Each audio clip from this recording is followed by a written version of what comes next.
Ladies and gentlemen, when you look at the top performers in various parts of the world, sports, business, academia, and anything in between, those individuals generally get into their activity of choice and get very good at it and realize they are destined for greatness pretty early on in life.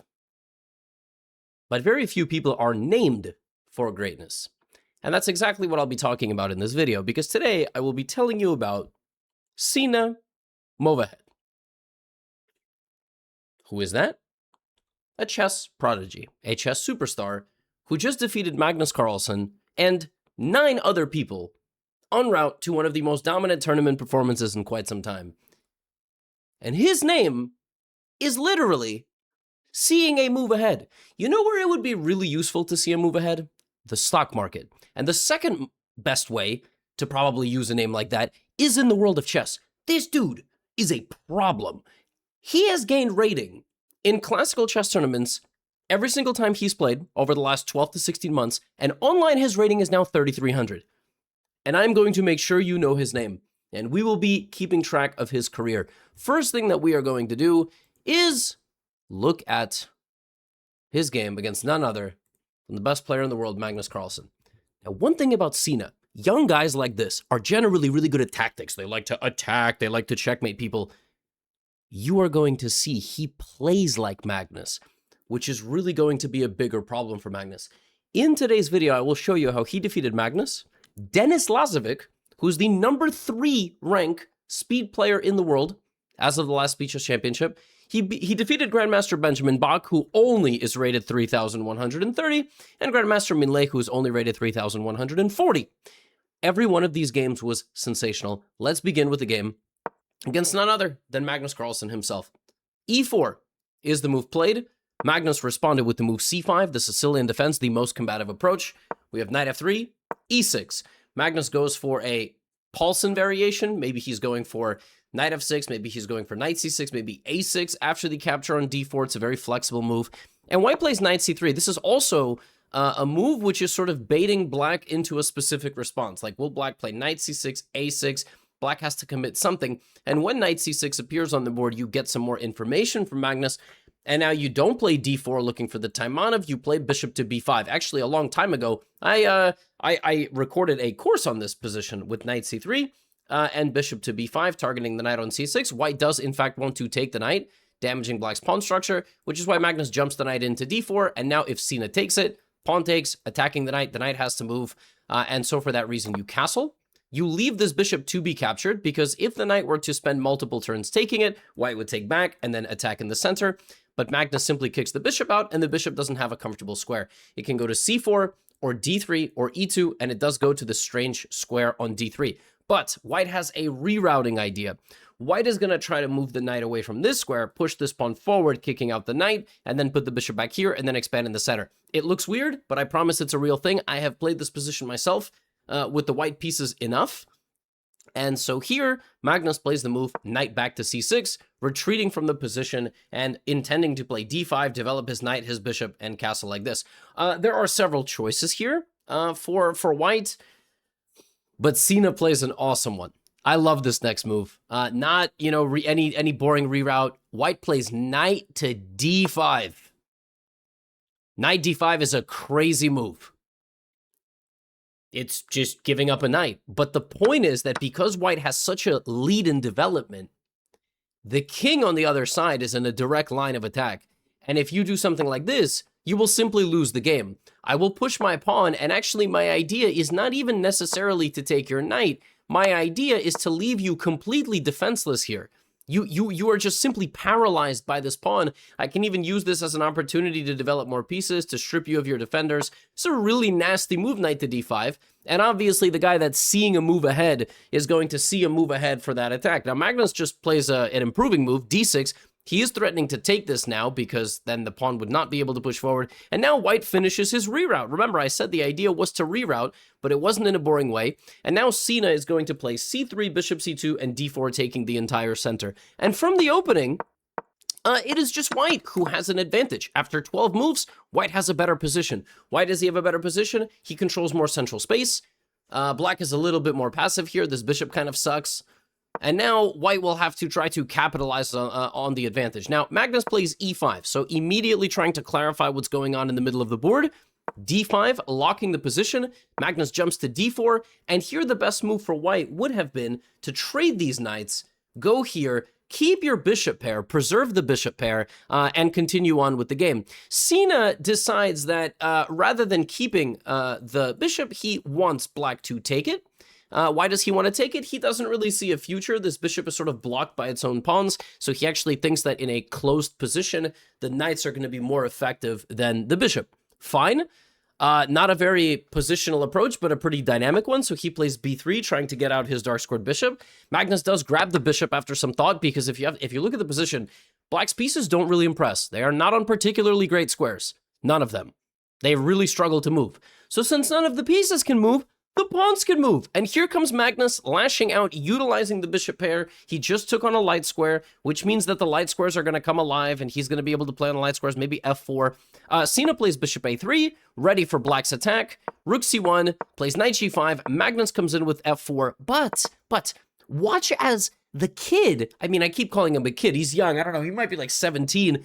But he plays like Magnus. That's the amazing thing. So he allows the attack, but he just brings the knight back here. He is so comfortable repositioning his pieces, and they have such an interesting harmony. Like, they're doing stuff on the king side, they are targeting a weak center pawn, he has control of the c-file with his queen and his rook, so at the right moment, he will creep forward on that side of the board. Magnus kicks out his knight, but the knight doesn't leave. It doesn't go back to f3. He jumps the knight into the opponent's position, because he's trying to win back the bishop pair. And after this trade, this pawn's weak, but it's really difficult to win. Say, Levy, what are you talking about? It's really easy to win. Look, Magnus is going to show you how to do it. Yes, I know. But Sina understands that Magnus will need to commit 2 turns to taking that pawn. And while he does that, he understands that the quality of his own pieces, look at these beautiful pieces that he has. The quality of his own pieces dominate the black pieces. The knight cannot get out at all. The bishop is stuck behind a wall of dark squared pawns. The rook is sandwiched. This pawn is really weak. So watch as the young man repositions his knight back into the game. And Magnus's position is really sturdy, but that's it. It's just sturdy. It is immobile. And it's really difficult to play a position where it's not clear what your next move is. So Magnus plays g5, because what else can you do? He's going to try to launch a same-side, king-side attack. A lot of people, under the face of pressure from the best player in the world, h5, g4, etc., they would start to lose their grasp a little bit. At this point, a lot of players with white, when they play Magnus, would go, oh man, I'm so stupid. Why did I give him a pawn? And now he's capitalizing, like, I don't have a way through here. Not Sina. Sina plays rook d2, just a simple waiting move. The pressure is on Magnus. Magnus is down 50 seconds. He has to do something here. He plays knight g6. Now, the second he brought the knight this way, the point of this move is to support the advance of the pawns. The queen now defends the pawn, and h5, g4 is coming. I would be panicking here with white. Sina doubles up on the d-pawn, and since the knight left, he brings in his queen. And suddenly, this attack is completely thwarted by a pawn on d6. What am I talking about? Well, you're not going to checkmate the guy by playing g4, because he's simply going to take once, and then he's going to play knight to g5. So knight to g5 you cannot take because of this. That's number one. There's a tactical reason. But beyond that, this pawn is just going to be lost. And when you lose this pawn, you lose the base of your entire position. Then I will eat everything but backwards. And everything will be traded. So Magnus defends himself with king h6, and Sina chops down the pawn on d6. There goes black's attack. Black is never gonna attack anybody now. He lost 2 rooks. 2 rooks are gone. Now if you play the move g4, you will also lose this pawn because it's in the way of this. This is exactly how Magnus beats people. Sina straight up gave Magnus a pawn to hold on to. A poisoned pawn. A pawn that, that injected a poison-like substance into the rest of the body. And now all of a sudden, like, you have no attack and you have a bad position. The best move here for black, the best move, is to unpin yourself and to... Oh, not that move. I apologize. Not to play h4, is to unpin yourself, is to go back to h7, like 2 moves ago, I just went king h6. That's never going to happen. He goes here. And now watch as Sina punches every single time. Every time he goes queen f6, queen d7. Just applying more pressure and taking away certain squares from the position, just attacking from the other side. Magnus plays bishop f8. The bishop sneaks around to c7. He unpins himself, and he goes to d8 to target the g5 pawn. Magnus goes for a little counterplay, but queen d5 shuts everything down, targets everything in the position.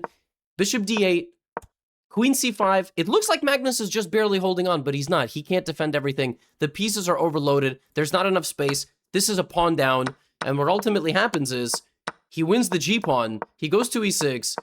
Everything is defended. And the game ends with Magnus Carlsen mated. Not even an endgame grind up 2 pawns. The king is trapped. It cannot escape from the edge of the board, and knight f5 mate is literally unstoppable.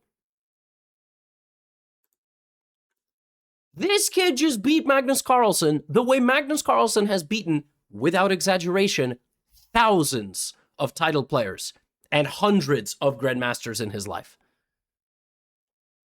That whole game was incredible. Knight into e6, Magnus has to spend time getting the pawn, and then he just gets this position, and Black just struggles to move here. Zips in, hits back with counterplay, beautifully repositions his pieces, and gets it into an endgame. This is exactly how Magnus beats people. Now, he then went on to play Denlas. Denis Lazovic is a very, very big problem in speed chess. Very big problem. My record against Denis Lazovic, I've played him 7 times since 2020. He was not even as good in 2020 as he is now. My record is 0-7. We have played 7 times. He has won all 7 times. I've been close, but he has such a difficult style to crack. He's so good positionally. He's so good at quick decision-making. And watch what Sina does to him. Sina's even younger, right? Denis Lazovic's like 19. Just crazy how old Sina is. You know, I'm gonna look this up real quick. I could have done this before the video, but I just want to get the exact age. Wow, Sina is 15. Born in 2010. He's not even 17. He's 15 years old, dude. And he just beat Magnus Carlsen like that. A 15-year-old. Crazy. Now, Denis Lazovic. Now, Sina, listen, when you're a chess player, a serious player, you got to defend the Sicilian. You got to beat the Sicilian. So we go for a Sicilian. Lazovic plays into, you know, a Najdorf with, he plays the open Sicilian, f3, one of the main lines, e5. Now bishop goes to e6.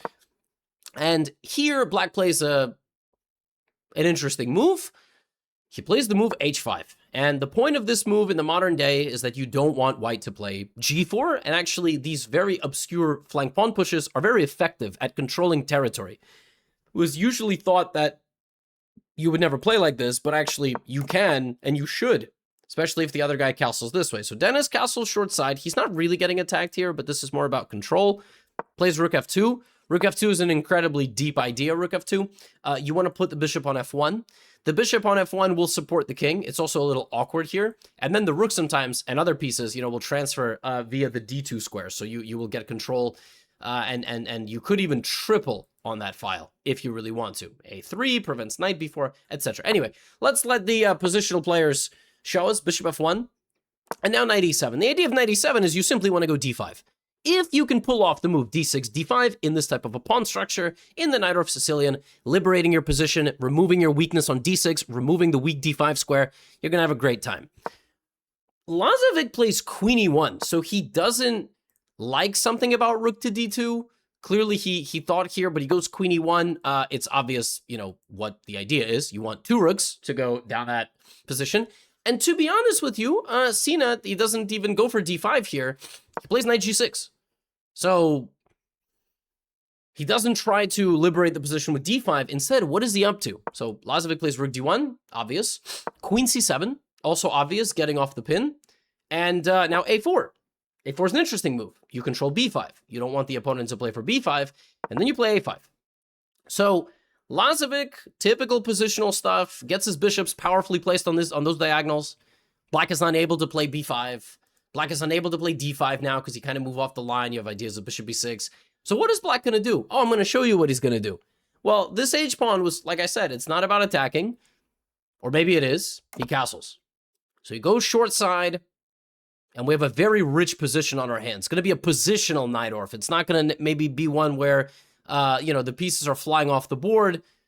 So let's see.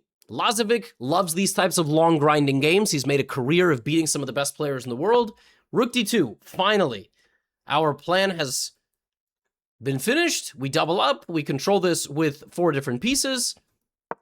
White is fighting for that square, and so is black. And now Lazovic plays knight d5. And if he can correctly establish control of the square, he's going to be very happy. So we have this trade, and the queen comes out to a4. Now, there are some positions where black in such a structure will generate a kingside attack. Right now, that's difficult because you've already moved the h-pawn over here. So then you start looking at other squares in the position that could be useful for your pieces, maybe f4, c4, b4, since you're not really going to push the pawns forward anytime soon, right? In fact, it's going to be Lazovic who pushes the pawns forward, c4, c5, and he is fighting back. But look at this. As Lazovic trudges forward into the position, Sina strikes in the middle. He goes right down the center line. Rook is here. Queen is there. Bishops are in the way. So how is Lazovic going to respond? He plays f4, trying to close the position. But after f4, you zip in with the knight.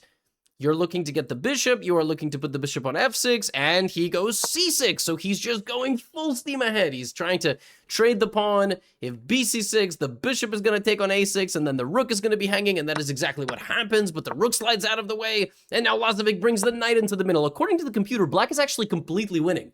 So this is a very messy position. But it's just like, hey, you just take on d5. Black is up a pawn. White has 2 passed pawns. The b and a pawns can just go together. But they can't really just go. Just go. What is just go? They can't really just go. The knight can take the bishop at any point. The bishop is going to put pressure over here. And white will slowly lose his pieces. Queen a7 is going to be a very useful move, hitting the bishop, hitting on this diagonal. So let's see. h3, we trade. We activate the bishop. It's exactly what we talked about. And now we just reposition this knight. Very clean move. He obviously calculated other things, probably looked at queen a7, probably looked at rook to b4, etc., putting pressure. But this knight's just bad. It's not going to go anywhere, so you go knight to e7. You're looking to remove the knight. You're looking to play knight f5, knight c6, etc., queen a7, all these types of things. Now, rook d1, there's rook b4 putting pressure on the knight. There's rook b8 putting pressure on the b file. There's queen a7. Every piece of the puzzle has been collected. The pressure on Lazovic's position is immense. This is one of the worst positions Denis Lazovic has had in years. Like everything, black center, rock solid, the knight is defending. And now, how is Sina going to break through? He's going to break through the way Magnus Carlsen breaks through. He's going to trade the queens. d4, very nice idea. Rook takes pawn. And we are heading for an endgame where black just dominates. Black is a pawn up. Black has total control of the white position. This pawn can try to queen, but I'll always stop it. And also, Magnus is extremely accurate with low time. And this young man from Iran, watch this. Well, he's going to out-scramble his opponent and land this really nice tactic, knight takes f4. So right here, there was this brief moment where Lazovic was figuring things out defensively, but even when Magnus screws things up in a time trouble, he finds a way to re-win the position. And practically speaking, this was just really difficult to defend bishop e7. It wasn't clear at all what you were supposed to play in this position. Lazovic maybe could have played bishop f3. He tries to bring his king. In comes a thunderous tactic. You win back the material, and you are threatening e2, rook f1. g6, the bishop blocks the pawn. You re-win the game with e2 and rook d1. And when the king gets out of the way, bishop b8 check is there. You keep attacking, rook a4, and now we're just going to have to win the game in a scramble, or we're going to have to queen. And Sina stops the pawn, and 2 seconds to 3, he still has to win the game. He still has got to win the game. He will. He's going to win the game. He's going to win the pawn. And Lazovic is trying, but he's just going to end up losing the game on time. And that's that. Obviously, black was also a few moves away from winning. Now, the next 2 games I will show you are total domination. So that game that he just played against Magnus, very, very impressive. This game against Denis Lazovic, also very impressive, but obviously a little bit goofy in the time trouble. Yeah, these next 2 games, 15 years old, beating players that are 30. I think Benjamin Bach is like 28. I don't know that actually, but I'm pretty sure he is. Yeah, so we have another Sicilian. We have a Najdorf. So 3 Sicilians in one video, 1 e6, 1 Najdorf. Now not bishop, not f3, bishop e3, But bishop g5, one of the traditional main lines, knight d7, just developing some bishops here, trading the bishop for the knight, and long castling and playing like this. Very simple position. So what does white want here? White gave up the bishop for the knight, so white is sort of relying on these bishops being passive, and will naturally try to bring pawns forward and create some sort of attack, right? There's f4, f5, just a direct line of attack against box king, stranded in the middle of the board. We are not going for a positional game. 15 years old, the brain fires quickly, right? We take, and after this position, well, bad things are about to happen. Bach played a pretty reasonable opening, but this one move, bishop to e7, developing the bishop to this diagonal, not really h4, but let's say this is a losing mistake. It's a losing move. Instead, black needed to play g6 first. g6 followed by moving the bishop. Why? Well, after this trade, it looks like everything is perfectly set up. I mean, rook f7, a lot of you would consider, but after rook f7, the bishop just moves. You can't really jump anywhere into the black position, right? No, you can. Knight f5. Knight f5 is a serious problem because it attacks three different things. Of course, the most valuable is the bishop. If you take the knight comes in, forks the queen and the bishop, then you lose the bishop, you lose the pawn, and probably you lose this pawn, and probably you resign. Bach plays bishop f6. Unfortunately, bishop f6 is not the right approach because after knight takes pawn, in this position, if you play something like knight to f7, forking the rooks, you know, black might get a little bit of counterplay. Knight f7, he might look for some counterattack. Yeah, no. Sina sends the game the cleanest way possible to a completely dominant endgame. This conversion here is Magnesian. He sacrifices the rook. Rook takes f6. The idea of the sacrifice is nothing crazy, no checkmate. It's removing black's hopes and dreams. You take, I fork. Now, queen f4 is a fork of a pawn. That's very important because you will lose another pawn and lose all counterplay, and then your bishop will also hang. And so after rook here, takes. The king goes to b1. He could have went for queen f4, but king b1 is very easy. And Sina's like, yo, he can't make a move. He doesn't have any moves here. He is a pawn down with a hopelessly lost position, as I will go eat the rest of his pawns. Sina goes up 2 pawns here in a moment. Rook takes, queen f8, queen f7, and then he doesn't even have to go up to second. He doesn't even have to win the pawn. e5. e5 is so vicious, it doesn't even look why there's no clear reason it's the best move. Yo, from this position, he calculated this entire sequence. Rook takes, queen f8, and then queen f7. He calculated all of this instantly. So he took this in 1.6 seconds. This is a 0.6 second move. This was 0.5. And the point is, had the king gone this way, he still would have given this check to try to win this pawn. He saw the move e5. You cannot take this because of the queen. You cannot take this with king e5 because I would play queen c7, forcing the king to d4, and then queen b6 would pick up the queen on f2. So he goes this way. It's the only way to survive very briefly, but now I'm 2 squares away from queening, my king is safe, and I simply win the game. This was a soul-taking game. Sina, from the moment his opponent went bishop e7, playing a natural developing move, absolutely bludgeoned Benjamin Bach. This man beat Benjamin Bach up so bad, it's as if Bach took a loan from him and never paid it back. I mean, 20 moves in a row, he just pounded him in the face. Like, it was just boom, boom, boom, just like nonstop insanity. And he completely dominates this game. Just so impressive. Just one bishop move, and he just gets walloped. Now, the next game is also impressive, but in a totally different way, because it's a London. Nobody wins flashy games against the London. You can win flashy games in the London. The London is actually deceivingly tricky and powerful with the white side. There's a lot of openings where a lot of lines, especially the way I play it, you know, you delay your castling, and then you line up your pieces, you go for attacks. The real ones know, all right? Strong intermediate players and advanced players, you know that the London is actually not all like, oh, you know, the people that complain about the London just can't ever beat the London. But winning against the London, it's going to be a grind. So he's like, oh, you want to London me? I will London you right back. He just plays very solid. You know, wonderful time. Tuan Minlay is a player. You need to be very patient with him. He's very creative, but he also likes to play the same systems over and over. And so you really need a lot of patience and good endgame skills, and you need to be fast against him. And I have some of those traits, but not as consistently as some of these other players. So I get good positions against Tuan Minlay, but then I never win. So look at this position, right?